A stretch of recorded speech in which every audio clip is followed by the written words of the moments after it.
पिता परमात्मा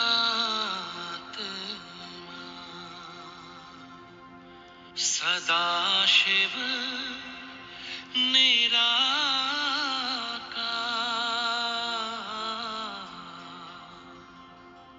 ओ आनंद के सागर तेरी महिमा अपरंपार।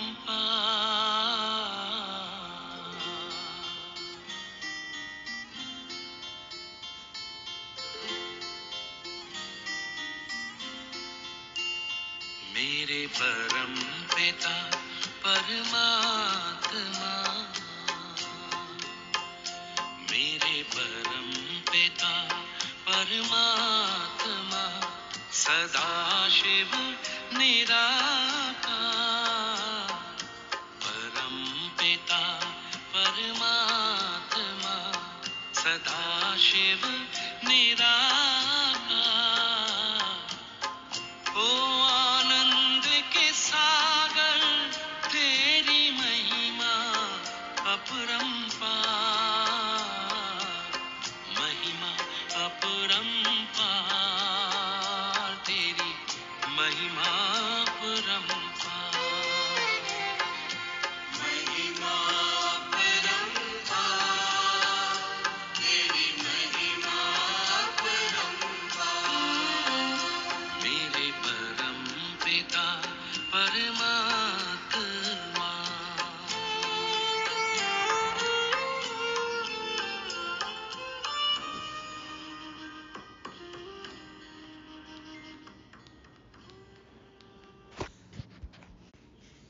ओम शांति।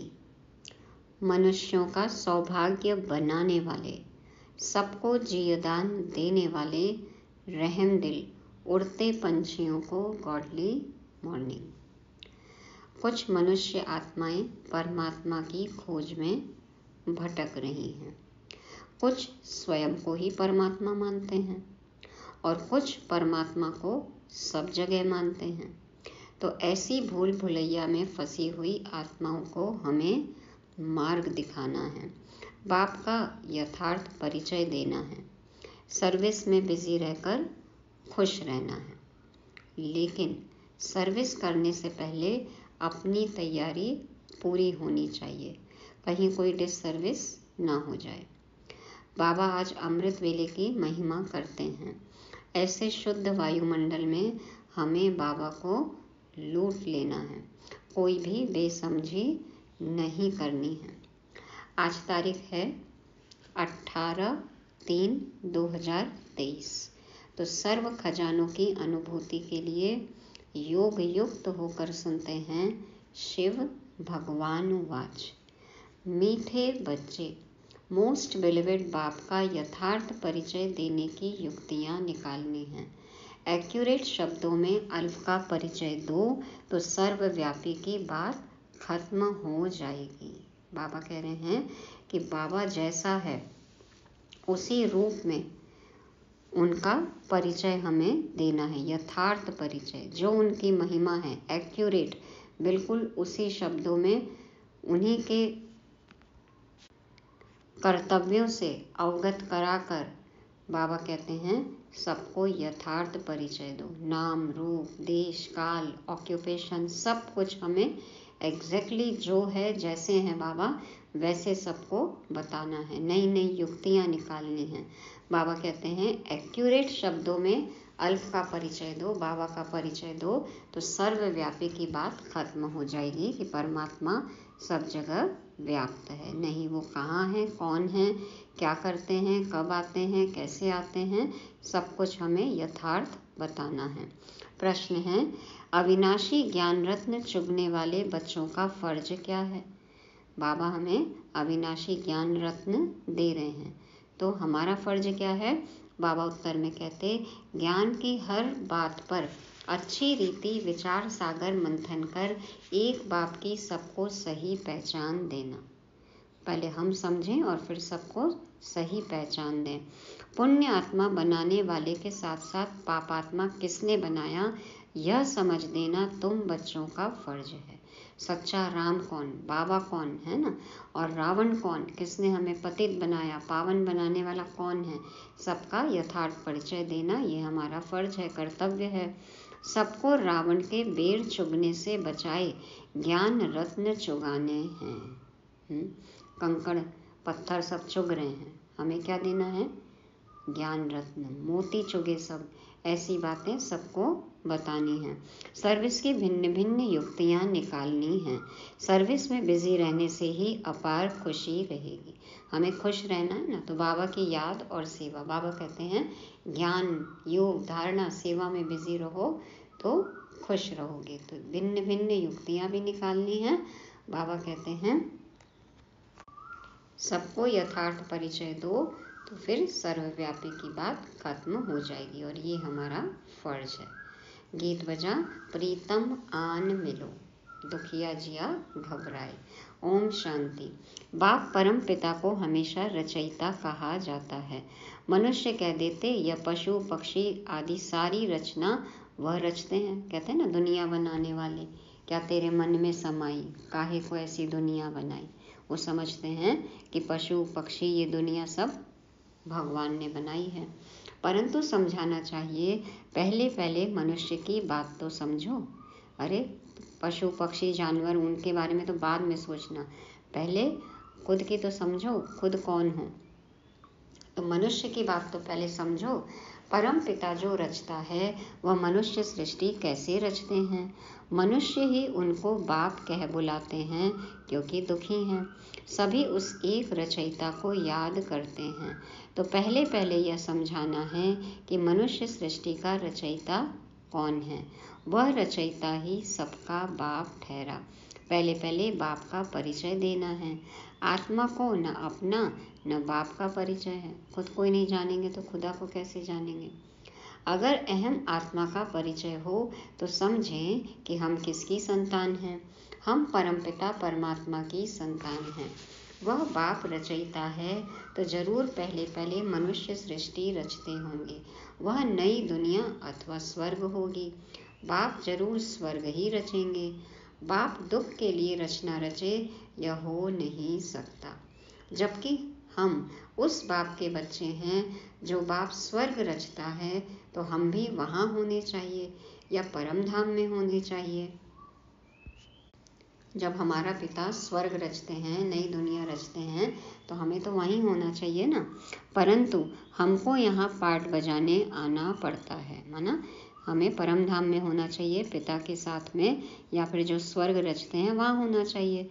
तो हम अभी यहाँ क्या कर रहे हैं, साकार दुनिया में हम आते हैं परम धाम से पाठ बजाने के लिए। यह है विचार सागर मंथन करने की युक्तियाँ। जितना समय मिले तो यही विचार सागर मंथन करना है। साधु संत आदि कोई भी यथार्थ रीति बाप को जानते नहीं हैं। रचयिता जरूर स्वर्ग ही रचेंगे, तो फिर सब आत्माएं निर्वाण धाम में होनी चाहिए। अब जिनका स्वर्ग में आने का पहले पाठ है तो बाकी आत्माएं निर्वाण धाम में रहेंगी। वह निर्वाण धाम है, हम सब आत्माओं का घर, जहाँ बाप भी रहते हैं। निर्वाण वाणी से परे, वाणी से परे रहने का धाम निर्वाण धाम। तो हम सब आत्माओं का घर है, वहाँ बाप भी रहते हैं। तुम बच्चों को बेहद के बाप से बुद्धि योग जोड़ने के लिए मेहनत करनी पड़ती है। योग न होने के कारण ही फिर मनुष्य से पाप होते हैं, यह धारणा नहीं हो सकती है। हम कर्म योगी नहीं होंगे, बाबा की याद में कर्म नहीं करेंगे तो वो पाप ही होंगे ना। फिर धारणा भी नहीं होती है। बाप को याद नहीं करते। भगवान तो एक ही है, वह है मोस्ट बिलीवेड स्वर्ग का रचयिता। वहाँ बहुत सुख है। यहाँ दुख होने के कारण ही भगवान को याद करते हैं। दुख में तो सब याद करते हैं, पुकारते हैं। बाप बच्चों को सुख के लिए ही जन्म देते हैं। सतयुग त्रेता को कहा ही जाता है सुख धाम। अभी है कलयुग, इनके बाद फिर सतयुग आना है, तो जरूर बाप को भी आना चाहिए। ऐसे ऐसे विचार सागर मंथन कर फिर कोई को बैठ समझाना चाहिए। विचार सागर मंथन करेंगे, बाबा कहते हैं ना अपनी घोट तो नशा चढ़े। अपनी घोटेंगे, विचार सागर मंथन करेंगे, कितने पॉइंट्स आते हैं तो शेयर कर सकते हैं। यहाँ तुमको बाप का परिचय मिलता है बाप द्वारा। खुदा खुद आकर अपने बारे में बताते हैं। मनुष्य उस मोस्ट बिलीवेड बाप को जानते नहीं। बाप को जानते ही नहीं तो अपने को उसके बच्चे भी समझते नहीं। उसको बाप समझें तो समझे ना कि हम उनके बच्चे हैं। हमने बाप को जाना है तो उनको याद करते हैं। वह बेहद का बाप है सभी आत्माओं का। वह निराकार इस साकार प्रजापिता द्वारा रचना रचते हैं। प्रजापिता ब्रह्मा है, ब्राह्मण ब्राह्मणियाँ भी हैं। जरूर प्रजापिता ब्रह्मा का बाप परम पिता ही होगा, जिसको क्रिएटर कहा जाता है। कोई भी आते हैं तो पहले पहले बाप का परिचय देना है। जब अल्फ याद पड़े तब फिर आगे समझ सके। सबसे पहले तो जाने कि हाँ ये भगवान है, कौन है, भगवान बोल रहे हैं, उनके द्वारा दिया हुआ ज्ञान है, तब तो आगे की बात समझे ना। तो अल्फ याद पड़े तो फिर आगे समझ सकें। अल्फ बिगर कुछ भी समझ नहीं सकेंगे। वह भी समझाना ऐसे है जो मनुष्य समझें। इन्हों की समझानी तो बड़ी एक्यूरेट दिखाई पड़ती है। इस तरह से ज्ञान बताएं कि उनको लगे कि हाँ बिल्कुल एक्यूरेट बता रहे हैं, बिल्कुल सही बात है। ऐसे तो और कोई नहीं समझाएंगे कि वह बेहद का बाप स्वर्ग का रचयिता है। क्योंकि ये बात तो हम बच्चों को ही पता है कि बाबा स्वर्ग का रचयिता है। कैसे रचते हैं, किसके थ्रू रचते हैं। तो जरूर नर्क का भी रचयिता कोई होगा। पावन बनाने वाला एक बाप है तो जरूर पतित बनाने वाला भी कोई एक होगा। कौन है वो एक कौन है? रावण। रावण तो हमारे 5 विकार हैं। तो हमारी कमी कमजोरी है ना, तो हमें यही पतित बनाती है। तो रावण भी एक है। यह अच्छी रीति समझाना है। बाप कौन है? जिसको हम याद करते हैं। रावण को तो याद नहीं करेंगे। मनुष्य तो न पावन बनाने वाले राम परमात्मा को जानते, न पतित बनाने वाले रावण को जानते, बिल्कुल ही अनजान हैं। पावन बनाने वाला राम है ना। एक राम दशरथ का बेटा, एक राम घट में लेटा, एक राम का चहुँ ओर पसारा, एक राम दुनिया से न्यारा। तो जो दुनिया से न्यारा राम है वो है पावन बनाने वाला राम, लेकिन किसी को पता ही नहीं है। फॉर्म भराने समय भी पहले बाप का परिचय देना है। तुम्हारी आत्मा का बाप कौन है, यह प्रश्न और कोई पूछ ना सके। आत्मा तो हर एक मनुष्य में है। जीव आत्मा, पाप आत्मा, पुण्य आत्मा कहा जाता है ना। पुण्य आत्मा तो बाप ही बनाते हैं, फिर इनको पाप आत्मा कौन बनाते हैं? देखो सारे विशेषण आत्मा के साथ ही जुड़ते हैं। तो बाबा कहते हैं कौन पुण्यात्मा बनाते हैं, कौन पापात्मा बनाते हैं, यह जरूर समझाना पड़े। बाप जो स्वर्ग का रचयिता है, जिसके हम सभी बच्चे हैं, उनको तुम जानते हो। वह तो जरूर पावन दुनिया ही रचते होंगे। अभी है पतित दुनिया, इसलिए मनुष्य गाते भी हैं, हे पतित पावन आओ। इतने सब पतित मनुष्यों को पावन कौन बनाए? सर्वव्यापी है, फिर तो यह बात नहीं उठती कि परमपिता परमात्मा आओ। सब जगह है तो किसको कहाँ से बुला रहे हो आप? सर्वव्यापी है, फिर तो उसको याद करने की भी दरकार नहीं। अभी हम आपको बहुत अच्छी राय देते हैं। ब्रह्मा की राय तो मशहूर है ना। हम ब्रह्मा मुखवंशावली ब्राह्मण ब्राह्मणियाँ हैं। ब्रह्मा को भी राय देने वाला जरूर ऊंच होगा। ब्रह्मा वल्द परमपिता परमात्मा शिव है ना। ब्रह्मा किसकी रचना है, किसका पुत्र है? परमपिता परमात्मा शिव का। वह है आत्माओं का पिता, वह है प्रजापिता। तुम बच्चे सर्विस के लिए ऐसे ऐसे विचार सागर मंथन करेंगे तो तुमको बहुत खुशी रहेगी। कोई आए तो उनको ज्ञान रत्न देने हैं। बाप आकर अविनाशी ज्ञान रत्न चुगाते हैं, जिससे हम विश्व के मालिक बनते हैं। चुगते हैं हम वो ज्ञान रत्न, या अभी भी कंकड़ पत्थर की तरफ बुद्धि जाती है। बाबा कहते हैं, बाबा ज्ञान रत्न देते हैं। कल भी था ना कि आपको ज्ञान रत्न मिलते हैं तो फिर आप सबको दो, कोई भी खाली हाथ ना जाए, किसी को भी लात नहीं मारनी है। तो बाबा कहते हैं कि कोई आए तो उनको ज्ञान रत्न देने हैं। बाप आकर अविनाशी ज्ञान रत्न चुगाते हैं, जिससे हम विश्व के मालिक बनते हैं। फिर रावण आकर बेर चुगाते हैं। बाबा ज्ञान रत्न देते हैं और रावण बेर चुगाते हैं। मानो उसकी तुलना में कैसी मत मिलती है हमें रावण से। एक तरफ है श्रीमत और एक तरफ है आसुरी मत। तो बाबा कहते हैं एक तरफ है बेर और एक तरफ है ज्ञान रत्न। अब क्या लेना है हमें, इतनी समझ होनी चाहिए। शिव का चित्र, देवताओं के चित्र सब पत्थर के ही हैं। पत्थर को पूजते पूजते पत्थर बुद्धि बन जाते हैं। शिव का भी पत्थर का चित्र है, शिवलिंग बनाते हैं ना। जरूर कोई समय शिव बाबा चैतन्य में आकर पढ़ाते होंगे। प्रजापिता ब्रह्मा भी होगा, ब्रह्मा कुमारी सरस्वती भी होगी। अब प्रैक्टिकल में हैं, सबके चित्र बने हैं तो कभी तो होंगे ना। जैसे हमारे भी जो पूर्वज रहते हैं तो अभी उनकी फ़ोटो देखते हैं तो कभी तो चैतन्य में थे, तभी फ़ोटो है ना। तो चित्र है, मूर्ति है, तो कभी तो वो चैतन्य में थे, कभी तो प्रैक्टिकल में है। बाबा कहते वो अभी है। इनके लिए गायन है सबकी मनोकामना पूरी करने वाली। किसका गायन है ये? सबकी मनोकामना कौन पूरी करती है? जगदम्बा। तो सरस्वती ही जगदम्बा। तो इनके लिए गायन है सबकी मनोकामना पूरी करने वाली, अविनाशी ज्ञान रत्न दान करने वाली, गॉडेज ऑफ नॉलेज, विद्या की देवी कहते हैं ना। उन्होंने फिर सरस्वती को बैंजो दे दिया है। देखो मम्मा सितार बजाती थी। यह सब बातें बुद्धि में आनी चाहिए।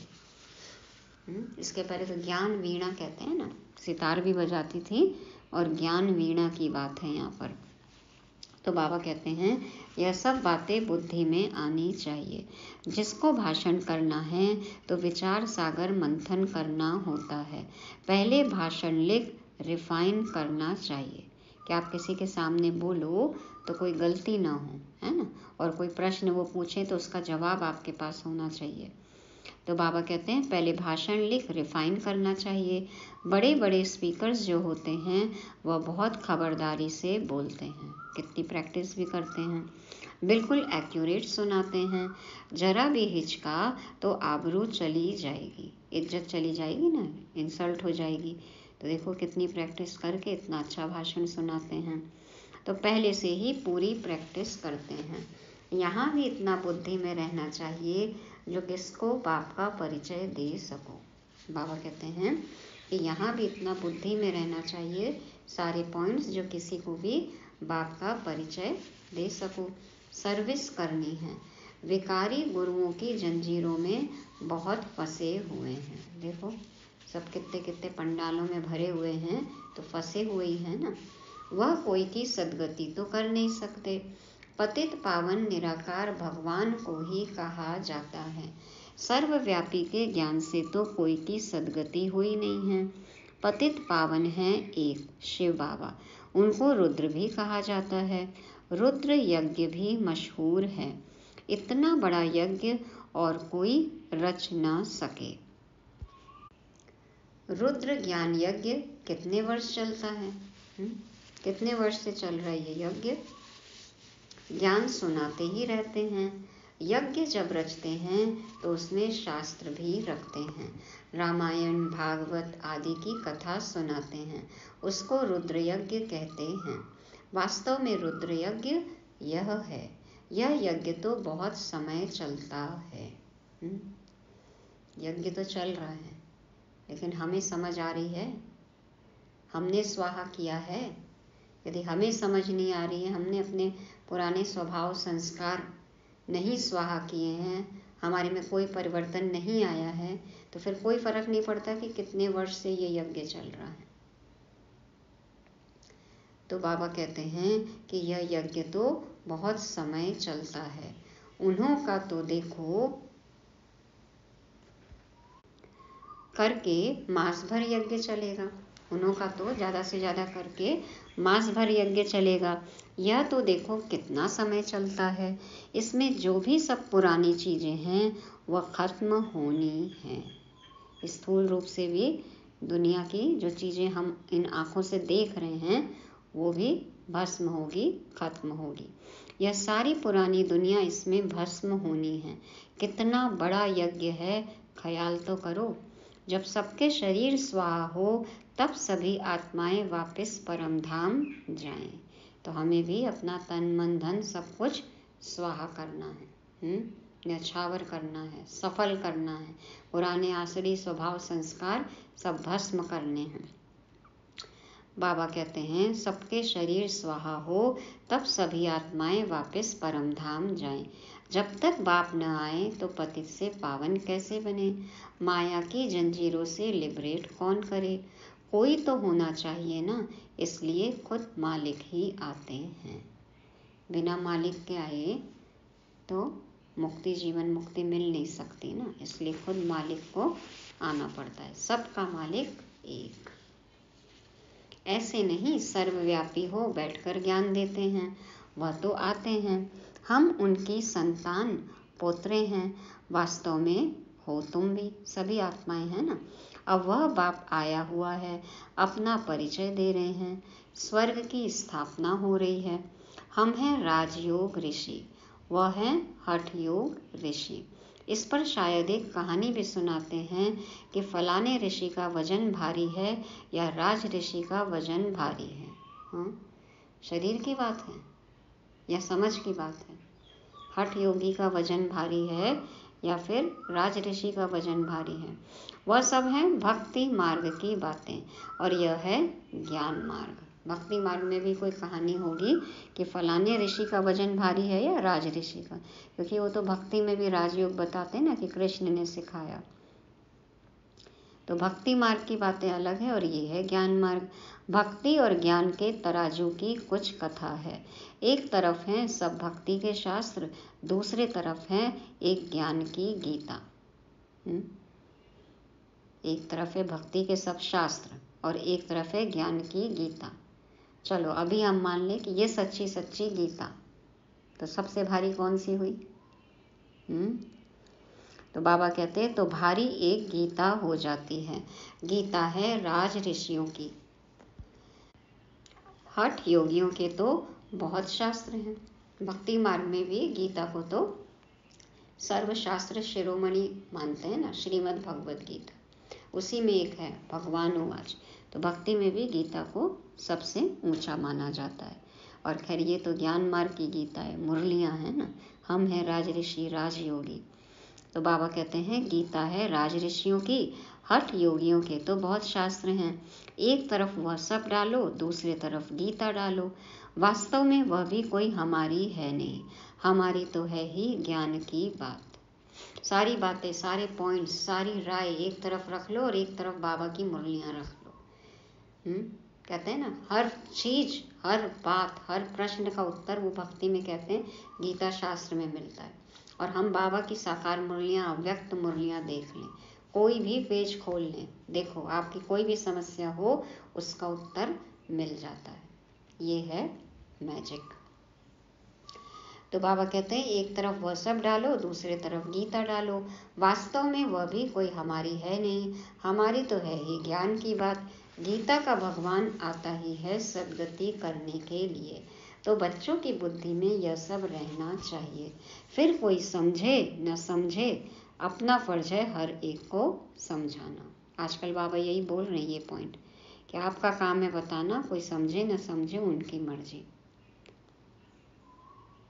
तो हमारा फर्ज हमें पूरा करना है। मौत के समय सभी की आंखें खुलेंगी। विनाश का समय आएगा, जब मौत के समय आंख बंद करने का समय आएगा तब आंख खुलेगी। तब मतलब समझ की आंख खुलेगी। स्थूल आंख तो बंद होने का समय आ ही जाएगा, शरीर छोड़ना ही पड़ेगा। उस समय बुद्धि खुलेगी, तीसरी आंख खुलेगी उस समय। इस ज्ञान यज्ञ से ही यह विनाश ज्वाला निकली है। अब तुम पांडवों का पति है परमपिता परमात्मा, शिव साजन है ना।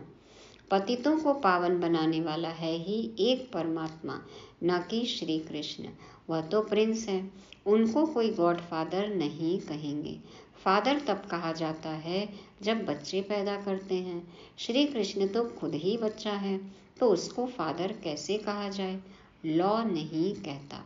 श्री कृष्ण के साथ फिर जोड़ी चाहिए, उनके बच्चे चाहिए, तब फादर कहा जाए। वह तो फिर गृहस्थी हो गया। यहाँ तो निराकार बाप बैठ ज्ञान देते हैं। वह कभी गृहस्थ में आते नहीं, सदा पवित्र हैं। श्री कृष्ण तो माता के गर्भ से जन्म लेते हैं, तो उनको पतित पावन कैसे कहेंगे? अभी तुम बच्चे जानते हो परम पिता परमात्मा को प्रजापिता ब्रह्मा के तन में ही आना है। प्रजापिता तो जरूर यहाँ ही होना चाहिए ना, इसलिए उनका नाम ब्रह्मा रख कहते हैं। मैं इस साधारण तन में प्रवेश करता हूँ। यह 84 जन्म भोग अभी अंतिम जन्म में है और वानप्रस्थ अवस्था में पूरा अनुभवी रथ है। दादा लेखराज जी, ब्रह्मा बाबा, सब बातों का अनुभव। अर्जुन के लिए भी कहते हैं ना, बहुत गुरु किए थे, शास्त्र आदि पढ़े थे, तो समझाना भी ऐसे चाहिए। प्रजापिता ब्रह्मा का नाम कभी सुना है? ब्रह्मा है तो जरूर पहले ब्राह्मण चाहिए। वर्ण भी मुख्य हैं, चक्र में भी वर्ण दिखाते हैं। ब्राह्मण कुल है सबसे छोटा, उन्हों के ज्ञान लेने का समय भी थोड़ा है। कितने थोड़े ब्राह्मण हैं, देखो कितने थोड़े ब्राह्मणों में हम भी हैं। इस बात का नशा है। कितना सा समय हम पढ़ाई करते हैं, तो समय भी थोड़ा है ज्ञान लेने का, ब्राह्मण भी थोड़े हैं। फिर उनसे जास्ती देवताएं, उनसे जास्ती क्षत्रिय, उनसे जास्ती वैश्य और फिर शूद्र। जनसंख्या में देखें, धीरे धीरे जैसे जनसंख्या बढ़ी पूरे कल्प में, तो सबसे कम ब्राह्मण, फिर देवता, क्षत्रिय, वैश्य और फिर शूद्र। तो तुम ब्राह्मण कितने थोड़े हो। इन थोड़ों में भी वह बहुत थोड़े हैं जिनको सदैव खुशी का पारा चढ़ा रहता है। ब्राह्मणों में भी सदा खुश ब्राह्मण कौन कौन है? खुद को चेक करो। सदा खुश कैसे चढ़ेगा खुशी का पारा? बाप ने समझाया है, खुशी का पारा चढ़ेगा अमृत वेले। दिन को और रात को वायुमंडल बहुत गंदा रहता है, उस समय याद मुश्किल रहती है। अमृत वेले का समय गाया हुआ है। अमृत वेला, अमृत जैसा समय है ना। उसी समय सभी आत्माएं थककर शरीर से डिटैच होकर सो जाती हैं। सुबह सुबह की नींद कहते हैं ना, बहुत अच्छी आती है, तो उस समय तो मोस्टली आत्माएं सोई रहती हैं। वह है शुभ मुहूर्त। यूं तो बाप की याद चलते फिरते दिल में रहनी चाहिए, बाकी हट से एक जगह बैठ याद करेंगे तो ठहरेगी नहीं। ऋषि मुनि भक्त लोग भी अमृत वेले उठ कीर्तन आदि करते हैं, क्योंकि उस समय शुद्ध वायुमंडल रहता है। तो कोई भी आए उनको समझाना है कि हम पढ़ रहे हैं। और अमृत वेले तो बाबा भी एकदम मूड में रहते हैं ना। बाबा तो खैर हमेशा ही फ्रेश रहते हैं, लेकिन उस समय बाबा वरदानी वेला है, वो कहा जाता है ना, वरदान लुटाते हैं। बाबा अपना भंडारा खोल कर बैठते हैं, हमेशा ही खोला है, लेकिन स्पेशल, जो कहते हैं ना स्पेशल डिस्काउंट स्पेशल कस्टमर्स के लिए, तो वो सिर्फ हम बच्चों के लिए स्पेशल टाइम है, स्पेशल ऑफर है। उस समय बाबा को लूट लेना है जितना चाहे, है ना। अकुट खजाना बाबा लुटाते हैं। तो बाबा कहते हैं कि उस समय तो वायुमंडल शुद्ध रहता है, तो कोई भी आए उनको समझाना है कि हम पढ़ रहे हैं। इसमें कोई अंधश्रद्धा की तो बात ही नहीं। निराकार बाप टीचर के रूप से हमको सहज राजयोग सिखा रहे हैं, तो मनुष्य आश्चर्य खाएंगे कि इन्हों को निराकार कैसे पढ़ाते हैं। भगवानुवाच भी बरोबर है, तो जरूर शरीर में आकर राजयोग सिखाया होगा।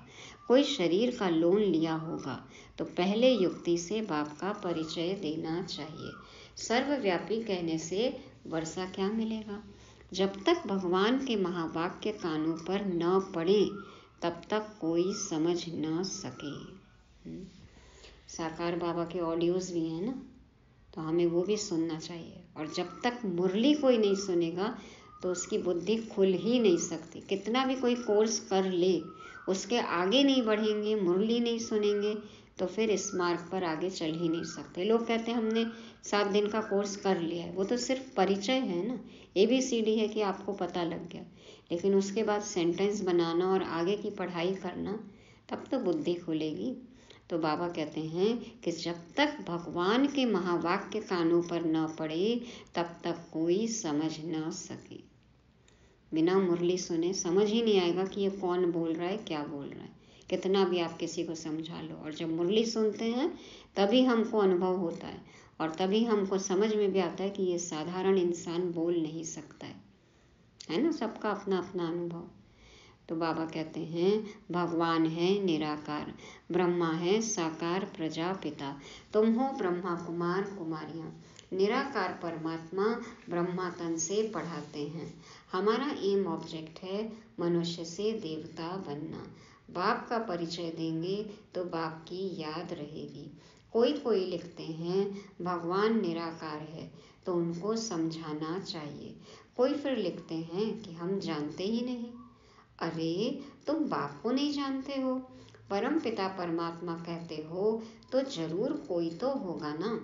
बच्चे तो जानते हैं हम परम पिता परमात्मा से भविष्य जन्म जन्मांतर के लिए आजीविका प्राप्त करते हैं, माना हम 21 जन्मों के लिए वर्षा प्रारब्ध प्राप्त कर रहे हैं।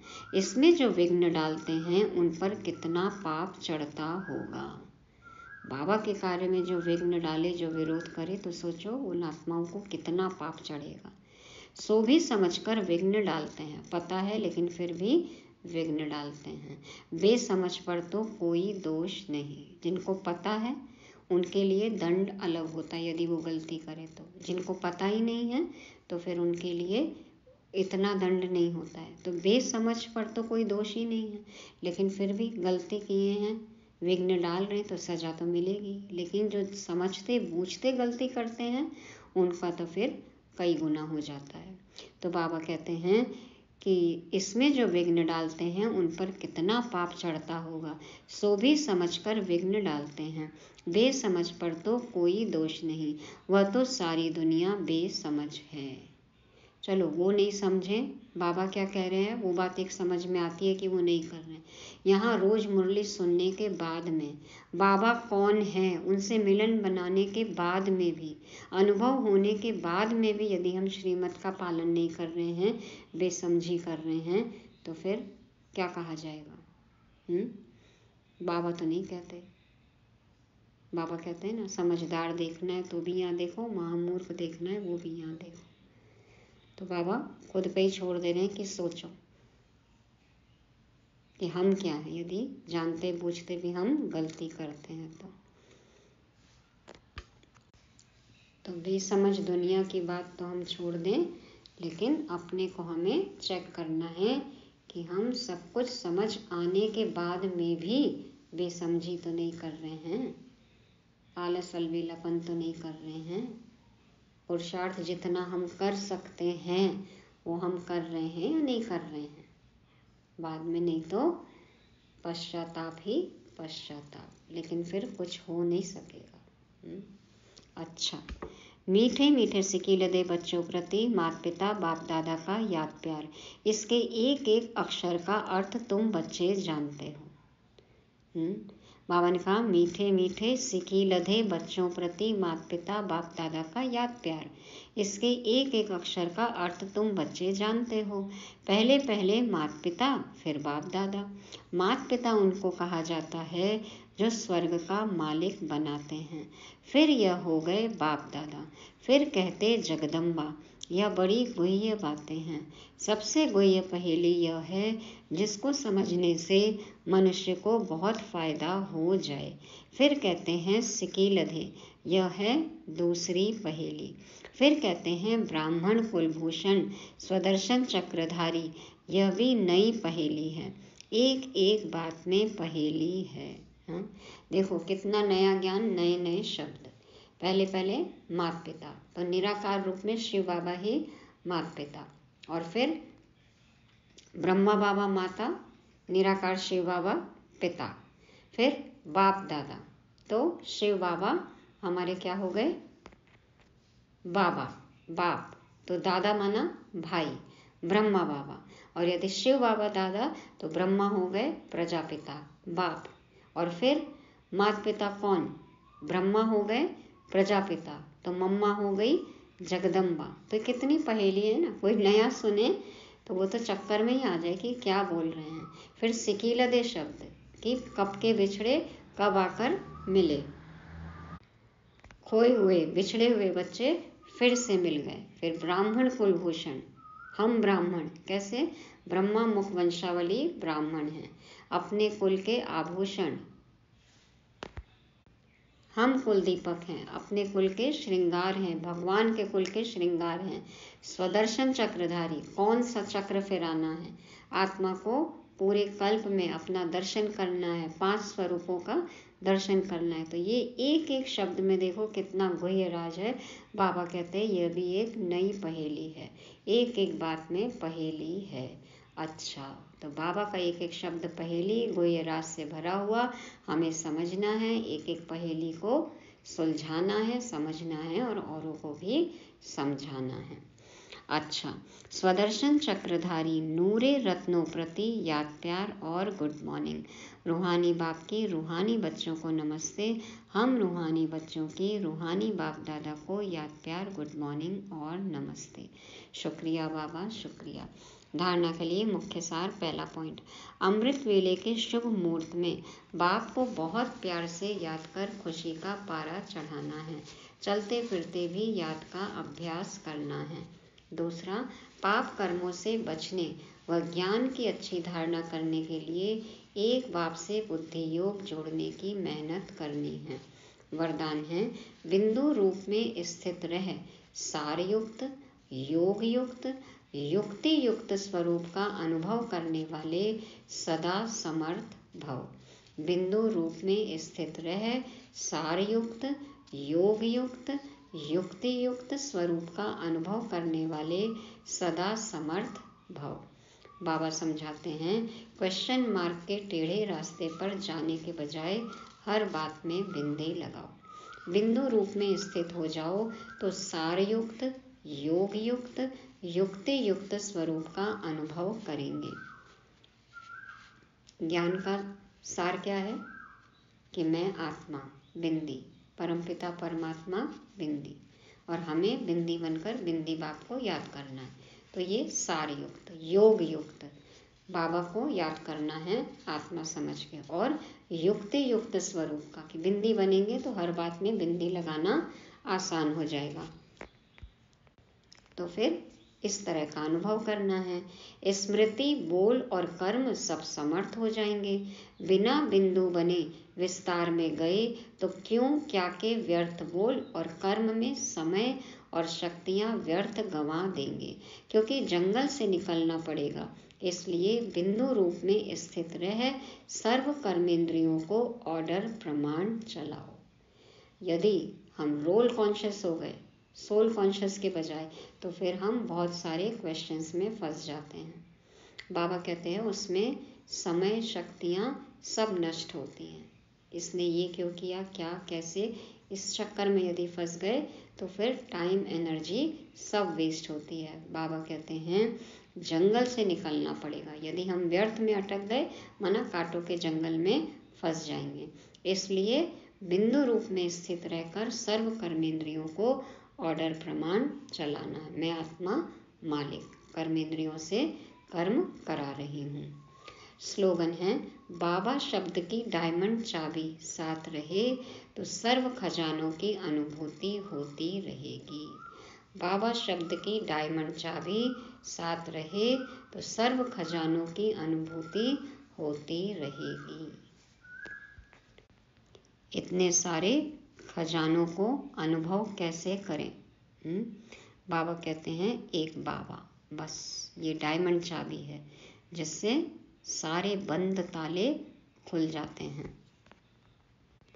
बाबा को साथ रखेंगे, बाबा की छत्र छाया में रहेंगे तो बाबा से हमें जितनी भी प्राप्तियां हो रही हैं हम उसका अनुभव कर सकते हैं। तो ये डायमंड चाबी संभाल कर रखनी है। बंद कर लो अपने दिल में,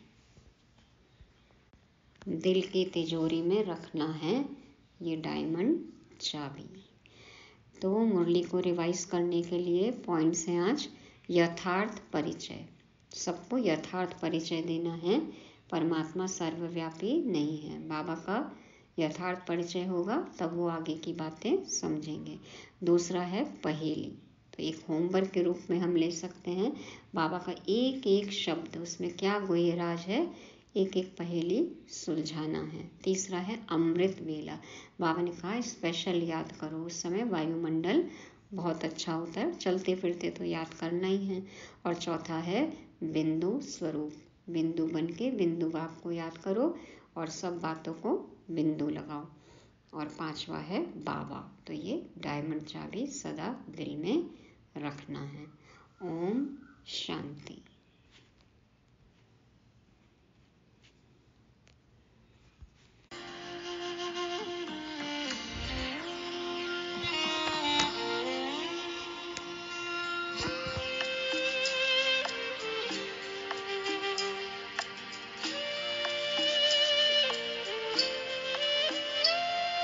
तुम सृष्टि के ज्ञाता हो, वरदानों के दाता हो।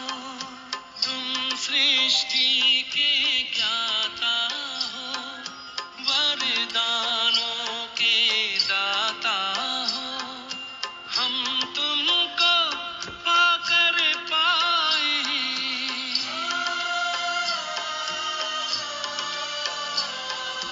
हम तुमको पाकर पाए, गति सदगति उपहार।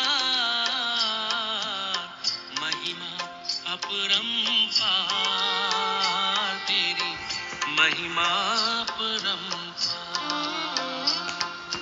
महिमा अपरंपार तेरी, महिमा अपरंपार। मेरे परम पिता परमात्मा